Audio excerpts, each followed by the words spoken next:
Terima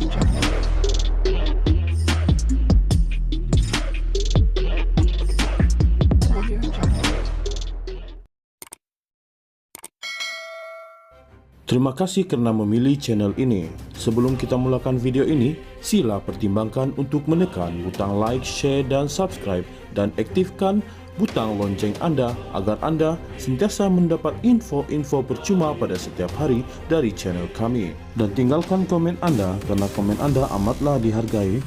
Terima kasih. Sistem perundangan dan kehakiman Malaysia akan menjadi bahan ketawa seluruh dunia sekiranya Datuk Seri Najib Razak yang kini menjalani hukuman di penjara Kajang diampunkan. Bekas Ketua Hakim Negara Tun Abdul Hamid Mohamad berkata, bekas Perdana Menteri itu telah memfailkan petisyen pengampunan iaitu 10 hari setelah Mahkamah Persekutuan pada 23 Ogos lalu mensabitkan kesalahan dan hukuman yang dikenakan Mahkamah Tinggi. Sekarang semua orang menunggu bilakah lembaga pengampunan akan bersidang dan apakah keputusannya. Katakanlah dalam masa terdekat lembaga pengampunan bersidang dan memberi pengampunan kepada beliau, ia akan menjadikan sistem perundangan dan kehakiman di negara ini bahan ketawa di dunia, katanya. Menurutnya, Suruhanjaya Pencegahan Rasuah Malaysia SPRM telah menghabiskan bertahun-tahun menyiasat kes itu. Demikian juga pendakwa raya mengambil masa berbulan-bulan mengkaji kertas siasatan.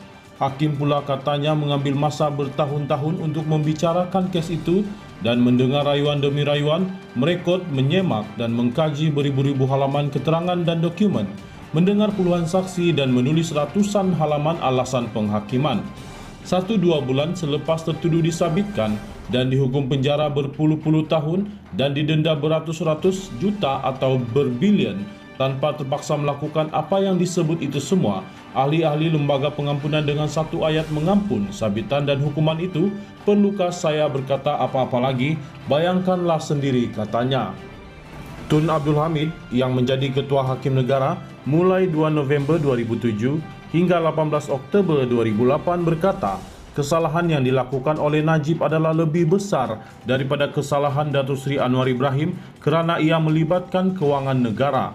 Patutkah Raja Berperlembagaan mengampunnya semata-mata kerana partinya menang PRU, pilihan raya umum? Jika itu berlaku, akan jadi bahan ketawalan negara Malaysia dan Raja Berperlembagaannya. Najib sedang menghadapi beberapa pertuduhan lagi. Jika beliau diampunkan dalam kes ini, jika selepas ini beliau didapati bersalah lagi, adakah beliau akan diampunkan lagi atas alasan yang sama? Kata Abdul Hamid lagi.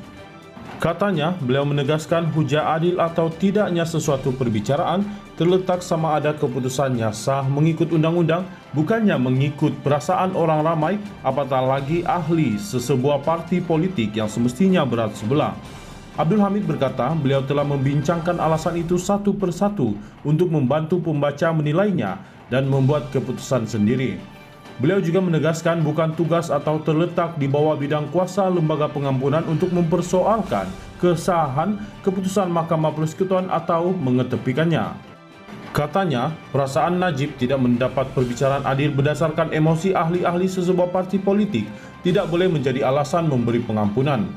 Abdul Hamid juga berpendapat Najib tidak wajar diberikan pengampunan sekiranya Barisan Nasional BN memenangi pilihan raya umum ke-15.